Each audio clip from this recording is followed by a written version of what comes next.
Hai să rezolvăm acest mister. Ce este fotografia? Să fie lumină.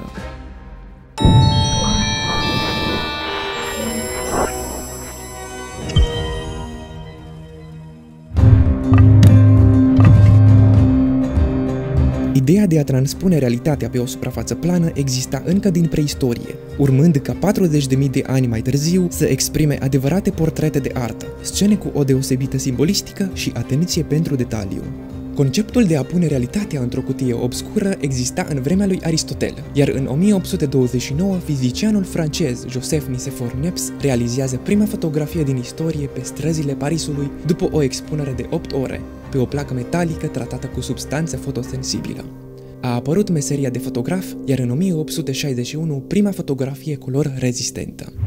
În 1884, George Eastman revoluționează tehnologia, prezentând mica și ușoara rolă de film. Iar în 1935, Kodak lansează filmul color. Primul aparat de fotografiat digital, adică DSLR, a fost comercializat tot de Kodak în 1990 și avea o rezoluție de 1,3 megapixeli. Întrucât calitatea filmului era superioară, fotografii au început tranziția spre digital abia prin anul 2005, iar Hollywood prin 2012. Deși filmul mi se pare învechit, multe filme de top recente au fost înregistrate cu camere IMAX, ce folosesc role de film de 7 cm lățime, tocmai datorită calității superioare a imaginii. Astăzi, fotografia de înaltă rezoluție este la îndemâna tuturor, la un click distanță și cu posibilități nemai văzute de post-procesare.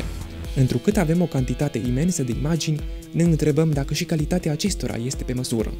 Faptul că ai un telefon sau aparat performant te face fotograf? Pentru a răspunde aceste întrebări, trebuie să clarificăm ceva înainte. Fotografia este, exact după etimologia cuvântului, scriere cu lumină. Fotonii generați de diferite surse de lumină se reflectă pe obiectele din jur, ajung în lentila obiectivului și se imprimă în camera obscură pe filmul sau senzorul aparatului de fotografiat.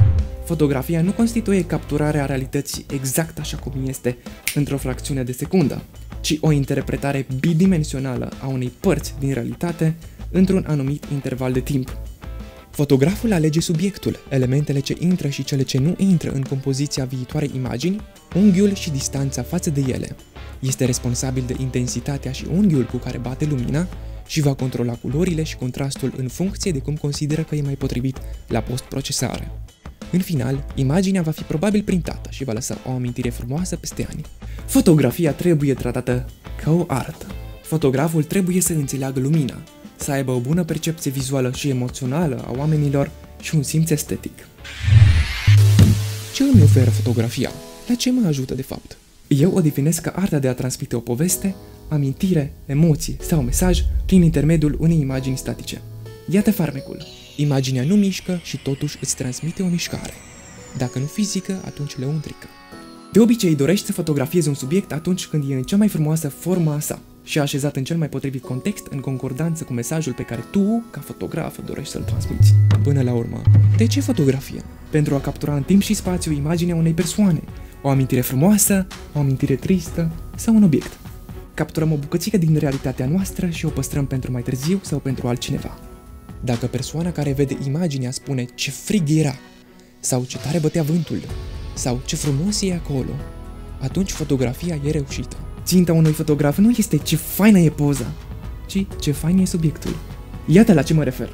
Am aici două fotografii, una realizată cu un aparat foarte simplu și e puțin strâmbă, și una atent făcută cu o aparatură profesională. Care fotografie are mai multă valoare? Pe care ai ține o ramă și de ce? Chiar și dacă aici ar fi vorba de aceeași persoană la vârste diferite, eu aș răma tot poza cu oile, deoarece îmi transmite o poveste. După îmbrăcăminte și vegetație, se vede că era toamnă, seara la ora când veneau oile de la stână. Azi nu mai vezi așa ceva pe drumuri. Îți amintește o bucățică din sat și câteva momente petrecute acolo. Cealaltă imagine este excelent realizată tehnic. Are culori perfect saturate, fundal blurat și focus fix pe oameni. Într-adevăr, ai amintirea că ai fost acolo, dar imaginea nu îți spune cum a fost și cum te-ai simțit. Ce năzdrăvănii ai făcut acolo? În loc să ne concentrăm pe călătorie, dorim să captăm cât mai multe like-uri acum. Devenim actori. Cât de atent se făceau fotografiile pe vremuri și cât de neglijent le facem astăzi. De data aceasta mă refer la noi toți, la mine și la tine. Ne considerăm mulțumiți având aparatură performantă care ne asigură o anumită calitate tehnică a imaginii, dar nu suntem atenți la esență, și anume emoție, compoziție, lumină și mesaj. Deși în general cele mai bune imagini sunt realizate de experți, fotografia este astăzi pentru toată lumea, deoarece toți facem poze. E foarte important să avem cunoștințe măcar minimale despre fotografie și să ne asigurăm că pozele pe care le facem, chiar și cu telefonul, ne aduc cu adevărat valoare. Mie, ție sau unei persoane dragi. În episodul următor vom vedea cât de mult a evoluat tehnologia și dacă ai nevoie de un aparat fotoprofesional sau e suficient telefonul. Ai să fii surprins de rezultate și ce poți face tu cu mic unealta din buzunarul tău. Îți spun și un secret. Pentru a realiza o fotografie ai nevoie de A. Noroc. B. Sau B, după cum spunea și Carl Taylor, îți trebuie 1. Concept, 2. Execuție și 3. Post-procesare. Voi explica ce înseamnă acestea peste mai multe episoade. Până atunci abonează-te pentru a nu rata episodul, dă un dislike sau un like dacă ți-a plăcut și spune-mi în comentarii dacă ai aflat ceva util sau vrei să afli ceva nou, fiindcă aici încerc să prezint ceea ce vă interesează pe voi. Te salut și ne vedem în episodul următor.